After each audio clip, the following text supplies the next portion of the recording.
On a distant island out at sea, there was an abandoned monastery, or castle. Or perhaps it was a secure government facility that, from lack of use, had gone into disrepair and become dilapidated. St. John's Monastery had sunk in on itself, as though a bomb had been dropped at the very heart of it, but the building remained very much intact. There were ghosts in its walls. Old equipment and tools lay around gathering dust, but the significantly more expensive tools had a different fate. They'd been torn apart piece by piece and left to rot. The basement and catacombs below were unreachable. The bomb had ensured that. But like all abandoned buildings, St. John's Monastery was just crying out to be investigated.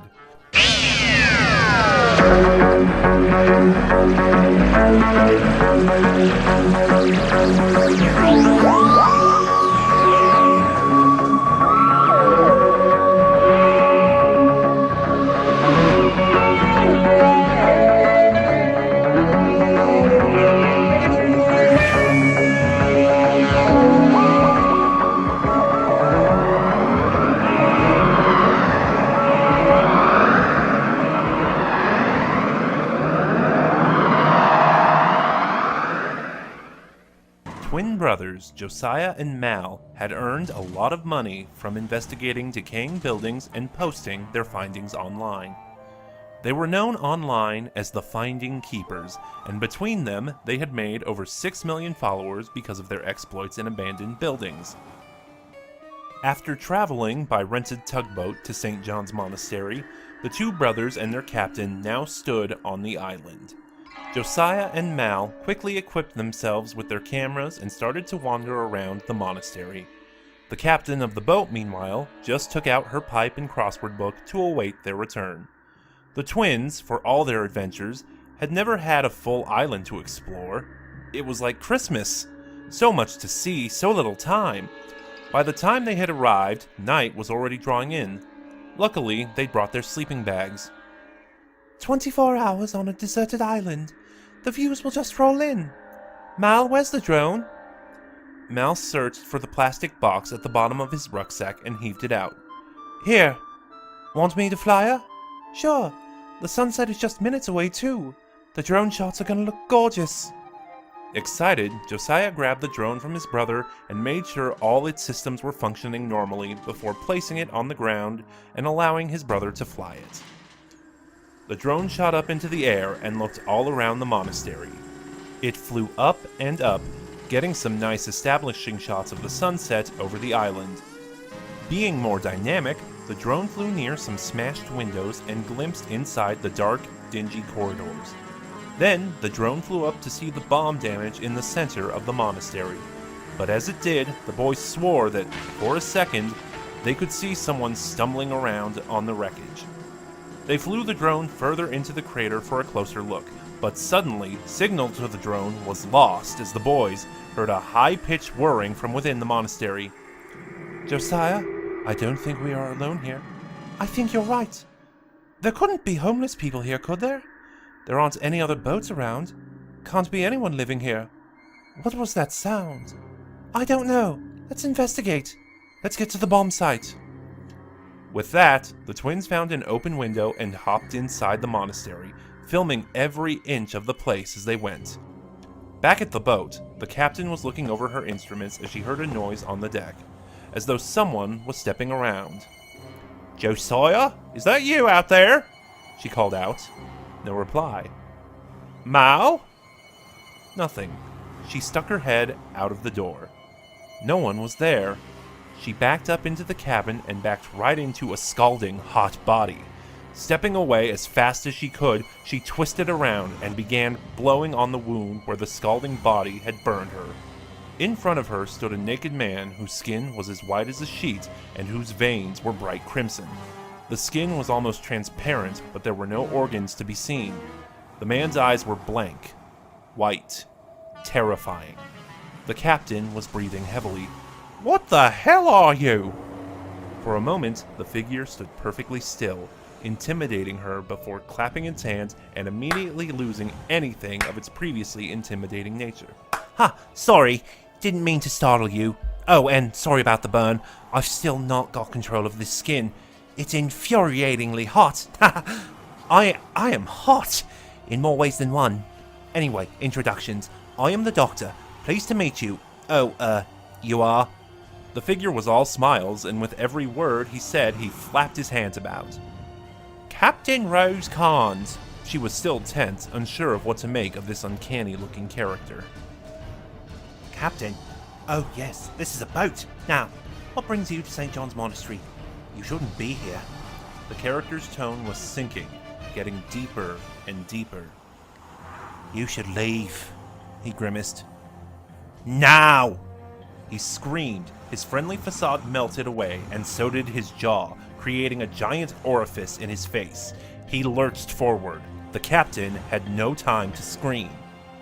Josiah and Mal had reached the crater and were slowly climbing down into its center. They were surrounded by rusted metal and dust, so much dust, but they were able to locate their drone easily as if it was perched atop a girder like a bird about to take off. Its camera had been sheared off. What's done this? Mal fondled the drone, carefully examining it as Josiah clambered over to him, breathless. Hey, where's the camera? Outraged, Josiah snatched the drone from his brother. It had cost the twins a lot of money, and now it was useless to them. I'm not too worried about the camera. I'm more concerned about that. Mal pointed at where the camera should have been. There were now finger-shaped scorch marks over the metallic white of the drone. There's no fire around here. In fact, it's bloomin' freezing. So how's it got scorched like this? And what was that whirring noise? Just as Mal had spoken, he shivered. A gust of wind flew over the twins as they stumbled backwards. A great roaring noise echoed through the crater like the grind of ancient engines. Something seemed to be fading in and out of existence, becoming more placid with every reappearance. From nothing, a blue police box had materialized in the center of the crater. Josiah raised his camcorder to film the police box, but Mal was now sweating with dread and pushed the camcorder away. Bro, I don't think we should have come here. The police box doors opened and out popped a hand. The palm of the hand waved from side to side to check if it was raining, and once its weather check had been completed, its owner stepped out of the box and took a breath of fresh air. He was young, fair, and wore very distinguishable clothes that looked like they would get very dirty very easily. White shoes, striped vanilla trousers, and a white cricket jumper. A cream jacket with red piping, a white shirt with question marks on the collar, and a vanilla Panama hat with a red ribbon around it. He seemed to take in his surroundings almost instantly, and moved without caution despite the shaky nature of the ruins. As if it were a reflex, he grabbed the hat from his head and thrust it in his pocket before shouting into the blue box. "I think it's all right. You can come out. I was hoping for acid rain. Only thing to fix the corrosion. Still, if we wait around a while, I presume there will be a shower." Talking by themselves, just out of the figure from the blue box's earshot, Mal and Josiah were conspiring on the best way to get out of there, but they already knew that they had been spotted by the figure. They knelt down behind a large boulder and discussed the easiest route back to the boat. It was all too much to take in. The island seemed perilous, more perilous than any of their previous expeditions. It now seemed obvious to the twins why St. John's Monastery didn't appear on any government maps, and the internet claimed it never existed. Every scrap of information of the island was censored. Perhaps this strange character was part of it. The twins peered up over the boulder and back to the blue box. The strange character was now helping a robot out of the box and onto the unstable crater floor. He placed the robot gently on a girder as though it was a seat. The robot seemed rather flimsy and had a bizarre face that appeared humanoid, although was silver and inflexible. Then there was a bizarre, glittery haze surrounding the robot, and the black grunge that seemed to be stuck to its otherwise silver body. The twins eavesdropped on what the man said to the robot. "Now, if you just rest here for a while, Chameleon, then I'm sure there will be an acid rain shower soon.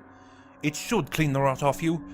Mind you, Richter vomit was always rather crispy, but I'm sure it'll clean off with an acid rain shower. I think I'll go for a recess. With that, the man walked towards the twins, returning the hat to his head. The twins gave each other a nervous look, but feeling answers would satisfy them more than merely walking away, they remained behind the rock as the figure approached. The strangely dressed man took a breath, then twirled on the ball of his foot, turning to see the twins behind the rock. He took a breath and gave a smirk. Ah, thought I might not be alone for a second. How do you do? I'm the doctor. He held out his hand for them to shake. They didn't take it, but they got back up and stumbled forwards. Did you disable our drone? Asked Josiah defensively, stepping forward. What? I've only just arrived here. Actually, I'm not certain where here is. Where am I? The doctor looked around the crater. Dust blew in his face. St. John's Monastery, answered Mal, speaking less defensively than his brother. But how do you not know that? Ignoring Mal's question, the doctor was looking unapprovingly at the destruction around him. A destroyed monastery. Interesting. Forecast for this area says there should be an acid rain shower. Quite heavy too, but the map on the Tardis didn't say there was an island here, let alone a monastery. It's not on any maps. Mal spoke before thinking. He had no idea who this doctor was, what he wanted, and why he was here. Was talking to him really such a good idea? It's hidden by the government. Ah, then how did you two come to be here? We are the Finding Keepers. The abandoned building explorers? The doctor looked at them blankly. Not heard of us. Damn it! Mal sulked. Anyway, like my brother says, we are the Finding Keepers. We explore abandoned buildings, so we came out here to explore St. John's Monastery. You should have checked the forecast before you came here. The doctor checked his watch, giving it a worrying glare. I give it an hour till the acid rain shower begins. Can you two get off this island in that time? I wouldn't recommend staying here. Realizing their situation, and looking perilously at the ominously darkening clouds, the twins seemed to conspire in silence before Josiah said, Yeah, we can leave. Our boat is just by the shore. Mal started contorting his face and screwing up his nose as a disturbing smell came over him. Can you smell that? It smells like smoke. The doctor's first thought was that Chameleon had caught a light, but looking over, the doctor saw his companion intact with no smoke appearing from it. Yes, I smell it too. It smells like a fire, but where's it coming from? As the twins' eyes flared, they looked at each other in panic as they exclaimed in unison, The boat! The doctor, Mal, and Josiah immediately took to a run through the ruins, following the smell. They clambered over boulders and avoided the sharp girders that lay scattered around. The twins led. Even with the heavy equipment they were carrying, they were still quicker than the doctor, who was breathing very heavily. Chameleon was left alone in the crater, unable to move because of the black Richter vomit that had seized up his joints. The only joint he could move was his neck as he surveyed around the desolate crater. His heat vision was picking up two fiery red objects on the island. One was the boat, which appeared to be up in flames, and the other was the figure of a man that was slowly coming towards him. The doctor, Josiah, and Mal reached the boat, and their hearts sunk. The boat was completely ablaze, burning bright, hot red. The fire crackled away. The boat had become an inferno as the flames engulfed it. The captain, nowhere to be seen. The three did not speak, though the twins' thoughts lay with the captain and whether she was dead or alive, whereas the doctor's thoughts were on the cause of the fire. Where's the cap? Called a panicking Mal. I don't know. I can't see her. I can't even get aboard. An equally panicking Josiah shouted as he tried to edge towards the inferno. I suggest we back away. You can't possibly get aboard. It's possible your captain got out before the fire engulfed the ship. We should try to find her before giving up hope. Maybe this is a clue. The doctor knelt down next to a wooden board that was a few meters into shore. Emblazoned on the wooden board was a sooty footprint. A footprint? Mal noticed, Josiah peering over him. A man's footprint? There is something else on this island. The doctor was stern. looking around as the sun began to set on one side of the island and dark gray clouds emerged on the other. The three were illuminated by the fire from the boat, but the warmth of the fire was countermanded by the chill of the doctor's words. Something else has been here this entire time. His thoughts turned to Chameleon and the damage it would do to him. Or worse, the Tardis. We need to get back to the Tardis. Come on! The pale figure now stood in the crater, grinning as he saw the police box.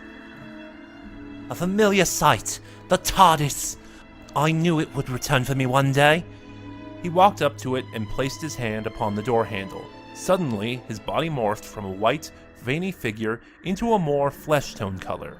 On his body, too, clothes seemed to morph from nothing. He now wore a tweed jacket, jeans, and a bow tie. However, he was still missing shoes. He straightened the bow tie and pushed at the door handle. It didn't budge. What? No! He tried again. It still wouldn't budge. Come on. Let me in. He then noticed the paralyzed Chameleon. Rector vomit. Intense heat can disintegrate it. I think I might be able to help you, my robotic friend. He grimaced, looking to his hands, which began to steam, before placing them on the black grunge that had overcome Chameleon. The robot screamed.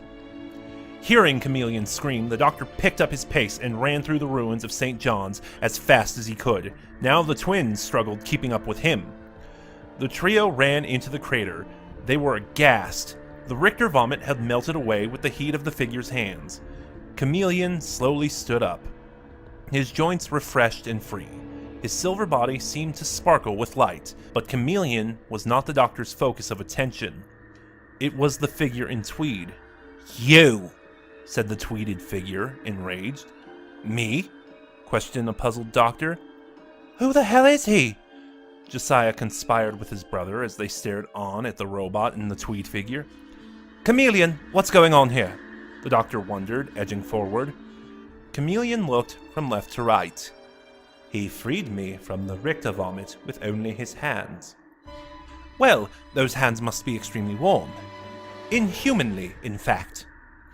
The tweeded figure gave the doctor a hard stare. You left me here to die, he snarled.